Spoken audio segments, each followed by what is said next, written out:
name on their sign. There stood, years afterward, Scrooge and Marley at the counting house. Scrooge was tight-fisted, a squeezing, grasping, covetous old sinner. Heat and cold had little effect on him, and no wind blew that was bitterer than he.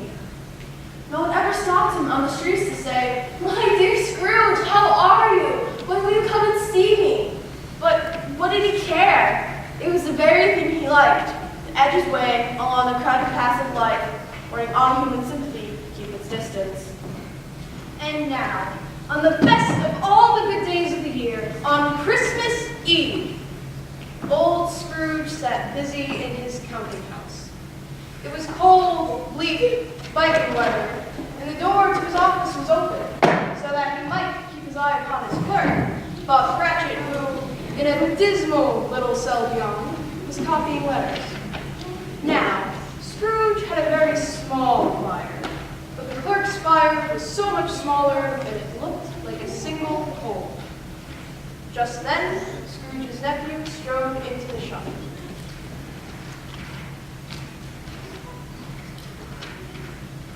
Merry Christmas, Uncle. God save you. Bah, humbug. Christmas? A humbug, Uncle? You don't mean that, I'm sure.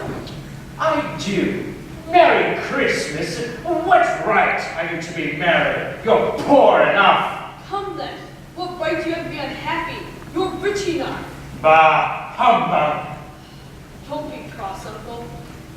What else can I be when I live in a world of fools? Every idiot who goes about with Merry Christmas on his lips should be boiled in his own pudding and buried with a stick of holly through his heart. Uncle!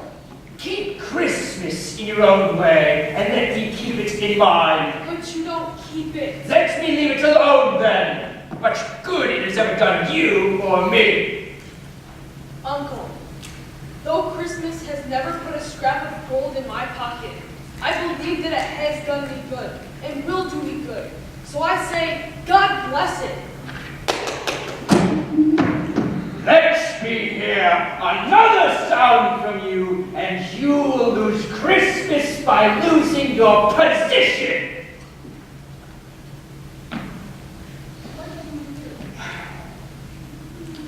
You're quite a very powerful speaker, sir. I wonder you don't go into Parliament. Don't be angry, Uncle. Come, dine with us tomorrow. Bah! I ask nothing of you. Why can't we be friends? Good afternoon. I'm sorry to find you so stubborn, but I'll keep my Christmas humor to the last. Merry Christmas, Uncle. Good afternoon. And a Happy New Year. Good afternoon!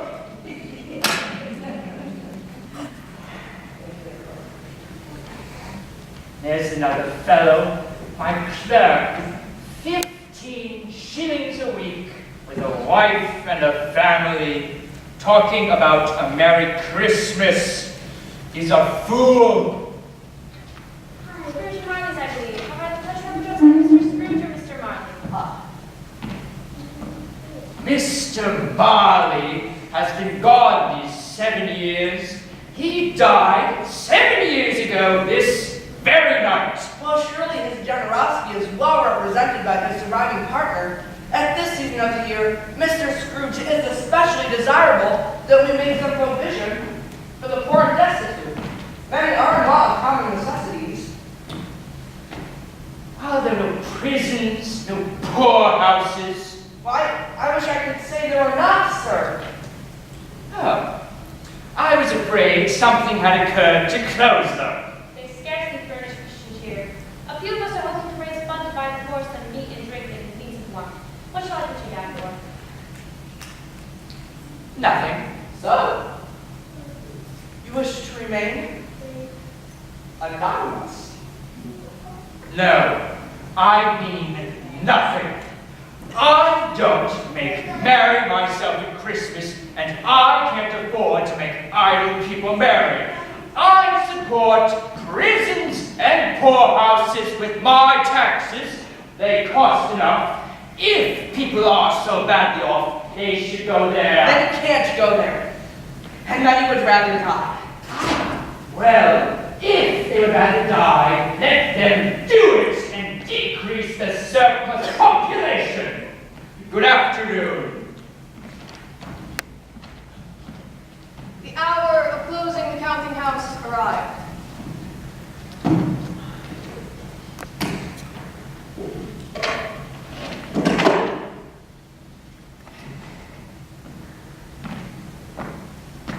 You'll want off for the tomorrow, I suppose? If quite convenient, sir. It's not convenient, and it's not fair. You'd think yourself wronged if I was taking half a shilling of your pay for it, yet you don't think me wronged when I pay a full day's wages for no work. But, sir, it's only once a year. Oh, a poor excuse for picking a man's pocket every 25th of December. Be here all the earlier the next morning. Of course, sir. And very good day, sir. Scrooge walked toward home with a growl. He lived in a gloomy suite of rooms. More gloomy because nobody lived in them but Scrooge. Now, it is a fact that there is something unusual about the knocker on his door, except that it's very large. But Scrooge, having placed his key in the lock of the door, saw in the knocker, not a knocker, but Jacob Marley's face. Scrooge raised his hand tremblingly upon the key, turned it, and rushed in. He fastened the door and walked quickly upstairs to his bedchamber. He closed his bedchamber door and locked himself in, double locked, which was not his custom. He put on his dressing gown and nightcap and sat before his fire, a very low fire indeed. As he looked about the room, his gaze happened to fall upon a bell, a disused bell that hung in the room. It was to his astonishment that, as he watched, the bell began to swing. It swung so softly at first that it scarcely made a sound. But soon it rang loudly, and so did every bell in the house. Then they stopped as one. The bells were succeeded by a clanking noise deep down below, as if someone were dragging a heavy chain. With the clinking came a low, wailing moan. Scrooge heard the noise was much louder in the stairway, coming straight for his bedchamber door. Oh, it's humbug still, I won't believe it. His color changed, though, when, without a pause, a chief spectre passed into the room before his eyes. Who are you? Ask rather who I was. Who were you then? In life, I was your partner, Jacob Marley. Jacob? But why does your spirit walk the earth? Why do you trouble me? The spirit in every man must walk abroad among his fellow men. If that spirit does not do so in life, he is forced to do so after death, doomed to wander the earth and witness what it cannot share, what it might once have shared, and turn into happiness. Jacob, you're chained. Oh, tell me why. I dragged the chain I forged in life, forged link by link, and girded out of my own free will. Or would you know rather the weight of the chain you bear? Oh, no! It was full as heavy as this those 7 Christmas Eves ago. You have labored on it since. Oh, Jacob, please, tell me more. Speak comfort to me. I have none to give. But mark me, in life, my spirit never moved beyond our counting house, our money-changing hole. Now, in eternity, the weary journeys lie before me. But you were a good man of business, Jacob. Business! Mankind should have been my business. Charity, mercy, the common welfare should have been my business. At this time of year, I suffer most. Why did I go through life with my eyes turned down, and not raise them to that blessed Christmas star? Were there no poor hopes to which its light might have conducted me? Oh, but Jacob, Hear me, Ebenezer Scrooge. I will! You yet have a chance of escaping my fate. You will be haunted by 3 spirits. Spirits? first tomorrow, when the bell tolls 1.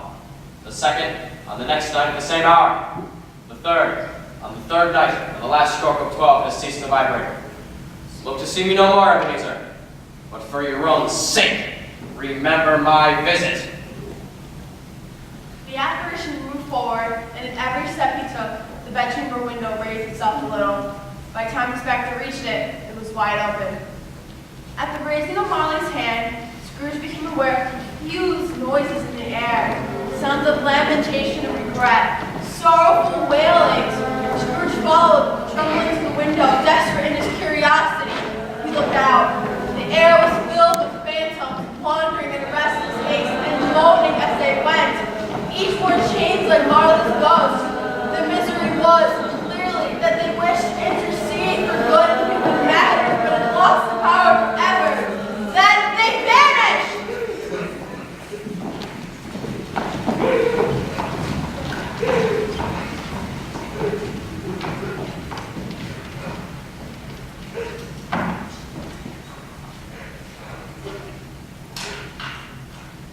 Scrooge flew to the door the ghost had entered. It was double locked. Just as he fastened it, the bolts were undisturbed. From the emotion of the visit, or the fatigue of the day, or perhaps his glimpse into the invisible world, Scrooge went straight to bed and fell asleep for calming the sea.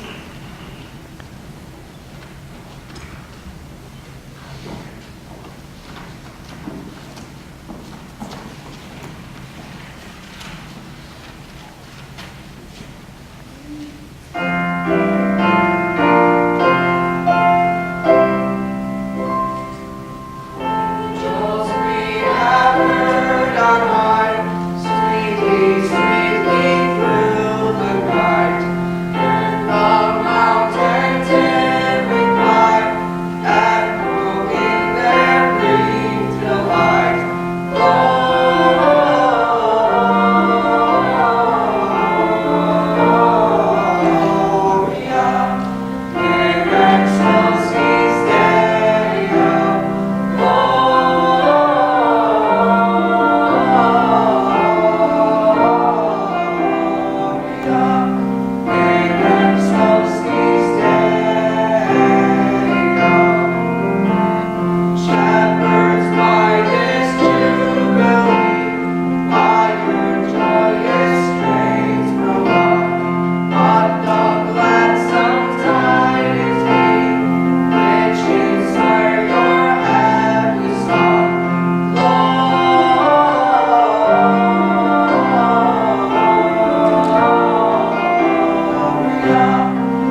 knew when I went to bed.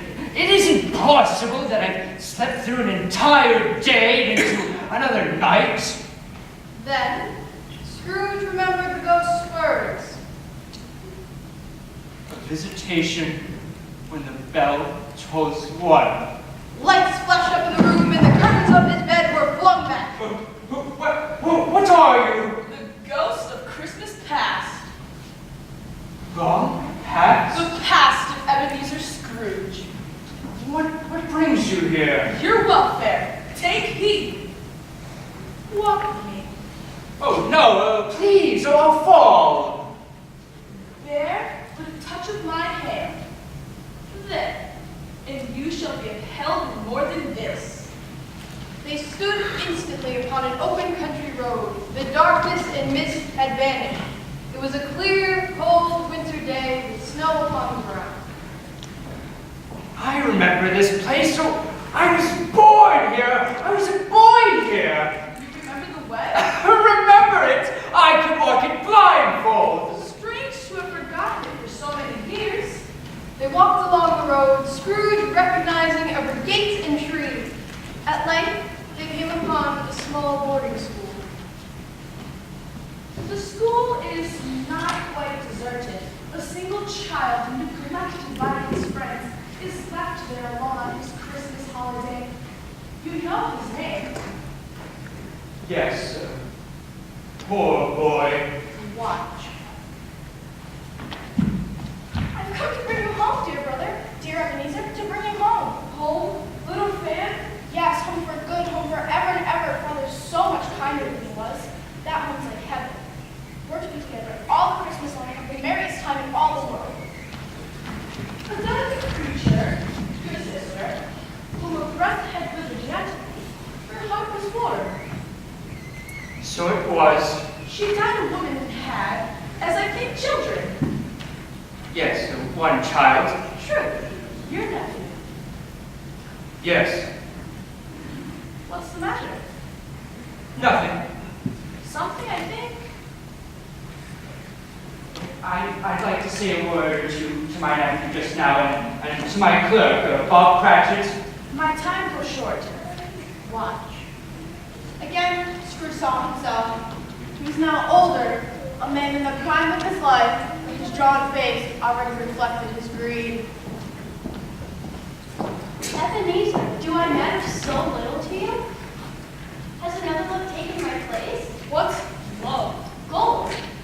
Here's the fairness of the world. There's nothing it punishes so much as poverty. Yet, it condemns an honest profit.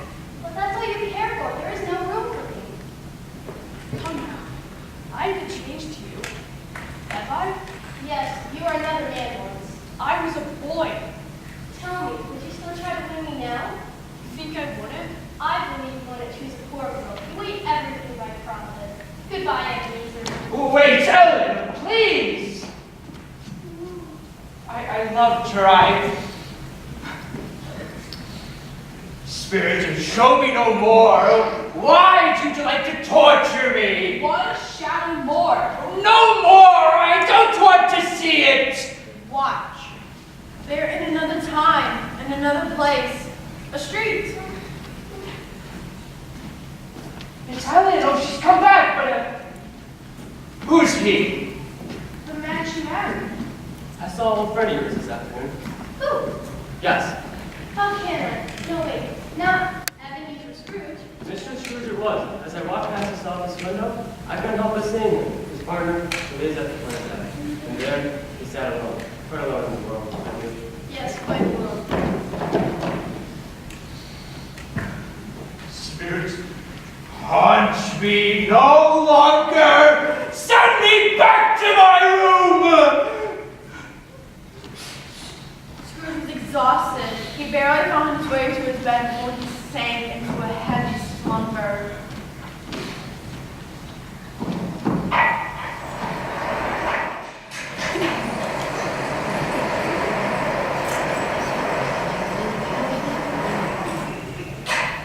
When Scrooge awoke, the bell was getting near the striking hour. Now, being prepared for almost anything, he was hardly prepared for nothing. Yet, When the bell struck 1, no shadow appeared. He was taken with a fit of trembling. At last, deciding that perhaps the ghost might be in the adjoining room, he got up softly and shuffled in his slippers to the door. Ebenezer Scrooge! Come on. Come on. I am the ghost of Christmas present. You've never honored my elder brothers and sisters born in earlier years, have you? I'm afraid I haven't. Have you had many brothers and sisters, spirits? More than 1,800. Ah, a tremendous family. Spirit, I went forth last night under compulsion, but I learned a lesson. Teach me more if you can. Touch my robe. At once, we stood in the streets on Christmas morning, where the people made a rough, brisk, and not unpleasant music. Perhaps it was the pleasure the spirit had in showing off her own power, or perhaps it was her own kindly nature and sympathy with all poor men that led her straight for Scrooge's clerks, for there she went. On the threshold, the spirit stooped to bless Bob Cratchit's dwelling.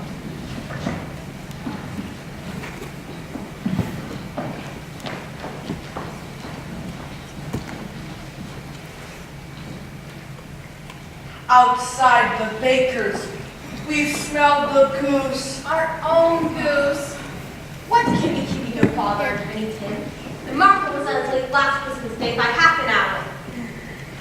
Here's my mother! Oh, Martha, there's such a goose. Why, bless your heart, my dear. How late you are. But never mind so long as you live. Sit by the fire and warm yourself. Merry Christmas. Oh no, Father's coming. Hi, Martha, hi.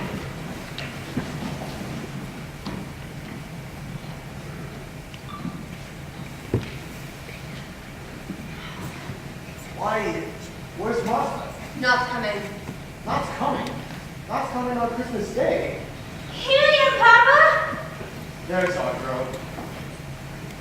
And how did Tiny Tim behave in church? As good as gold. Somehow he gets thoughtful. Coming home, he told me he only other people noticed him in church. He only today remembered on Christmas Day, doing lame beggars walk and blind men see. Our Tiny Tim is growing strong at heart. Just then the children rushed back in with the goose. Such a bustle followed that you might have thought a goose to be the rarest of all birds. There was never such a goose, they thought, small though it was. And yet, every Cratchit had enough, the youngest especially, who was steeped in sage and onions to the eyebrows. At last, dinner was done, and Bob served the hot punch. A Merry Christmas, my dears. God bless us. God bless us, everyone! Spirit, tell me, will Tiny Tim live? I see a vacant seat in the chimney corner, and a crutch without an owner.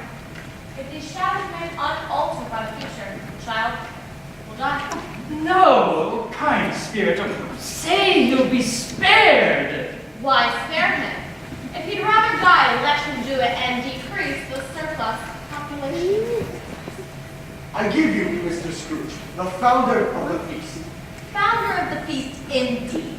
I wish I had him here. I give him a piece of my mind to feast upon.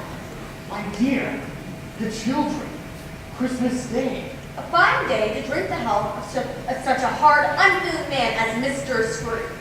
My dear, Christmas Day. I'll drink his health for your sake and the day's, not for his. A long way to him, a Merry Christmas and a Happy New Year. The children drank the toast after her, but there was no heartiness in it. Scrooge was the ogre of the family, and the mention of his name cast a dark shadow. But by and by, they had songs and games, and gaiety reigned again.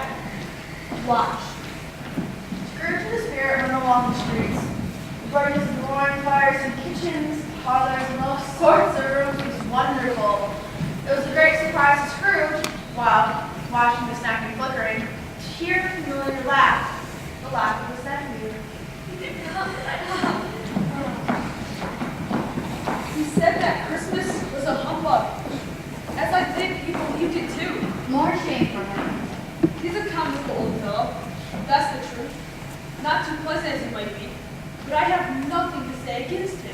He is so rich. And what of it? He doesn't use his wealth to make himself or anyone else comfortable with it. But for myself, I have no issues with them. Oh, I have it. I'm sorry for him, who suffers by his ill will himself, always. Here he takes it into his own hands to dislike us, and he won't come and dine with us. What's the consequence? He loses some pleasant moments, but certainly wouldn't harm him. To give him the same chance every year, whether he likes it or not. He may humbug Christmas till he dies, but he can't help thinking better of it. To put him in mind, leave his poor clerk 50 pounds. Now that's something. But come, our party is young.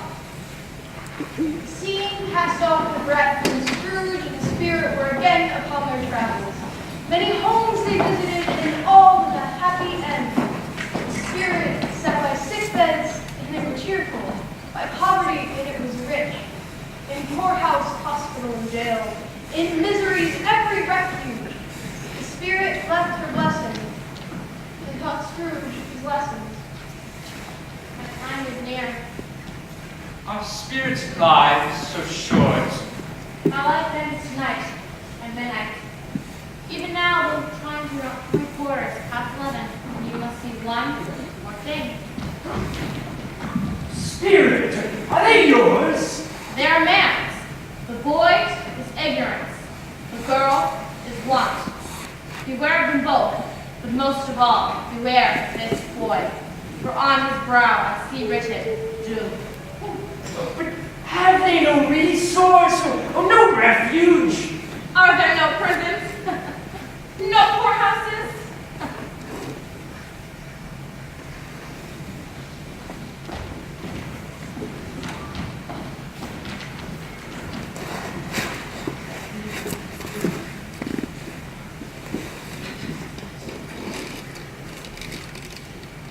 The bell tolled a slow, solemn 12.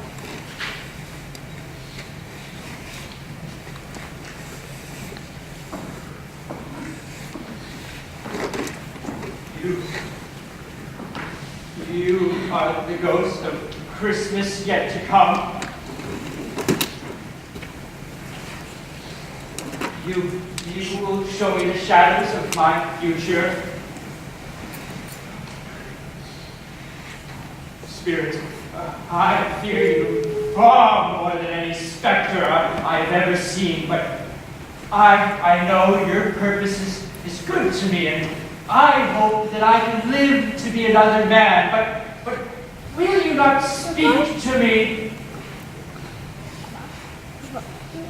Then, lead on then. They entered the city, the exchange district. The spirit pointed to a little knot of merchants, and Scrooge moved closer to them. No, I haven't heard much about it, by the way. I only know he's dead. When did that happen? Last night, I believe. I thought he would never die. But I've heard. Left to his company, perhaps. Give him up to me, that's all I know. I reckon it to be a very cheap girl. Upon my life, I don't know anybody who would go to it. Why don't we make a party and volunteer? I don't mind going if there's lunch provided. I'm the most disinterested among you, I suppose, but I'll offer to go if anyone else will. This is the exchange district. I don't see myself among the merchants. Why, Spirit? Spirit led Scrooge to an obscure part of town, one which he had never visited before, but knew for its ill reputation. They came upon an unkept man and an old woman who entered his shop.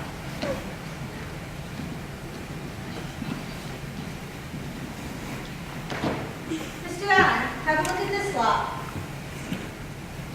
I always give too much to the ladies. Oh, it's a real weakness of mine. And the way I ruin myself.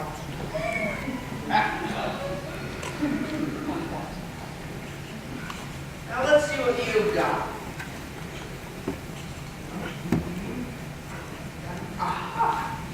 do you call this? Bed curtains. You don't mean to say you took him down. Rings and all of him lying there dead. I do, and why not? You were born to make your fortune. I won't hold back my hand when I can get something in it by reaching out. Not for the sake of a man like him.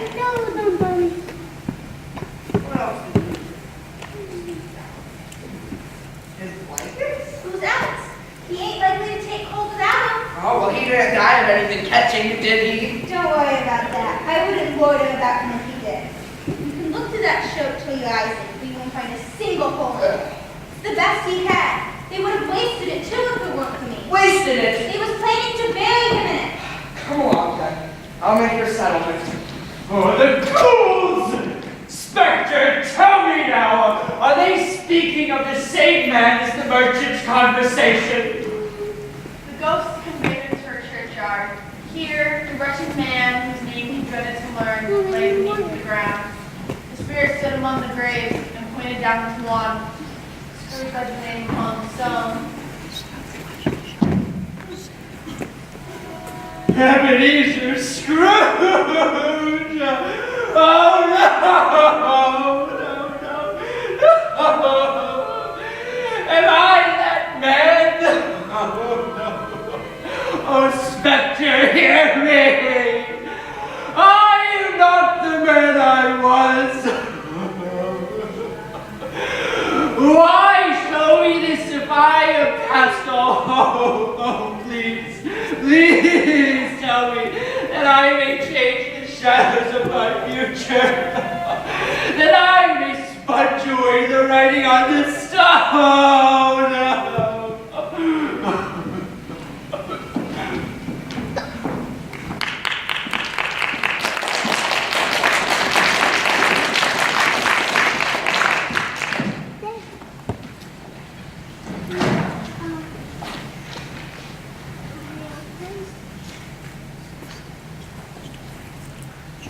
The bed was his own, the room was his own, and the best and happiest of all, the time before him was his own to make amends in.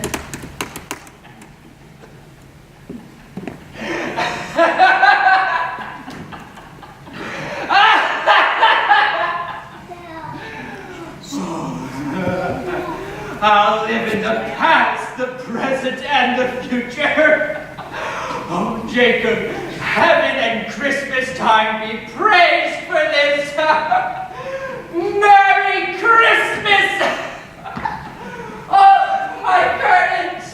They're not torn down, my curtains, they're here. Rings and all. Oh, they're here. I'm here.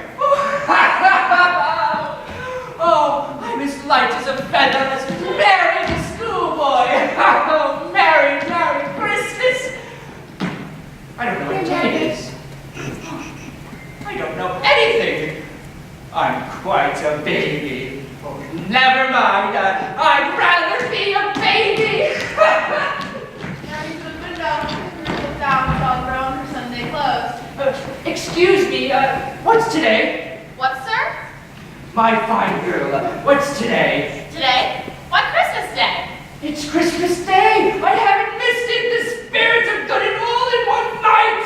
Of course! They can do anything they like! Oh, excuse me, do you know the butcher shop on the corner on the next street? I should hope I do. Oh, what a wonderful girl. Do you know if they still have the prize goose hanging in the window? What? The one as big as me? What a delightful girl! Yes, the one as big as you! Go and buy it. Excuse me? No, I'm serious. Go and buy it and bring the butcher here. I'll tell him where to deliver it. Come back and with the butcher, and I'll give you a shilling. Come back in less than 5 minutes, and I'll give you half a crown. Oh, I'll send it to Bob Cratchit. You won't even know who sent it. It's twice the size of Tiny Tim. The girl, the butcher, and the goose were back in something less than 5 minutes. Were paid and paid for, and was sent off in a cab hired by Mr. Scrooge. Scrooge dressed himself in his best and got out into the streets. And by then, people poured forth. Scrooge met each and every one of them with a delighted smile and a Merry Christmas. At length, he met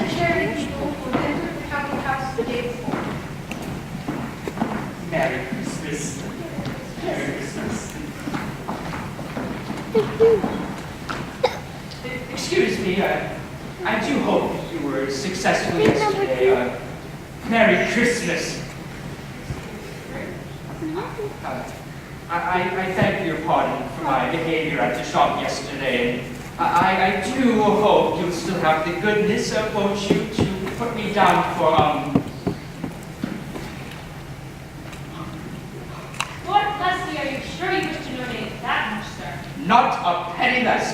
There are many back payments included in it, I assure you. Oh, Merry Christmas, sir. Merry Christmas. Merry Christmas. That afternoon, Scrooge made his way towards his nephew's house. He approached the door a dozen times, it seemed, before he had the courage to go up and knock. But he made a dash and did it. Yes, Uncle Scrooge? A Merry Christmas, and I do hope you still have the hospitality. Will you let me in? Yes, of course. Let him in. It's a wonder he didn't shave his arm off. It was a wonderful party with wonderful games and wonderful happiness, and Scrooge was the happiest of them all. Scrooge was early at his office the next morning. Believing he could be there early to catch his clerk, Bob Cratchit, coming in late. The clock struck 9, no Bob. A quarter past, no Bob. Bob was a full 18 minutes and a half behind his time when he crept in. His hat already off, as if he were trying to overtake 9 o'clock. Scrooge robbed him in his former imitation of his drunken voice.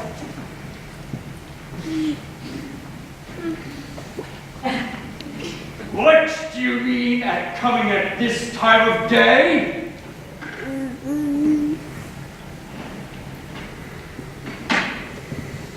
I'm very sorry, sir. I am behind my time. Yes, I believe you are. Step this way. It's only once a year, sir. It won't be repeated. We were making rather merry yesterday. Which I will not stand for this behavior any longer, and therefore, Bob, I'm about to raise your salary. A Merry Christmas, a Merry Christmas than I have ever given you before, Bob. And I'm going to help with your struggling family too, and we're going to find the best surgeons for Tiny Tim. We'll discuss your affairs over a nice hot cup of Christmas punch. Follow me, Bob Cratchit. Scrooge was better than his word. He did it all and more.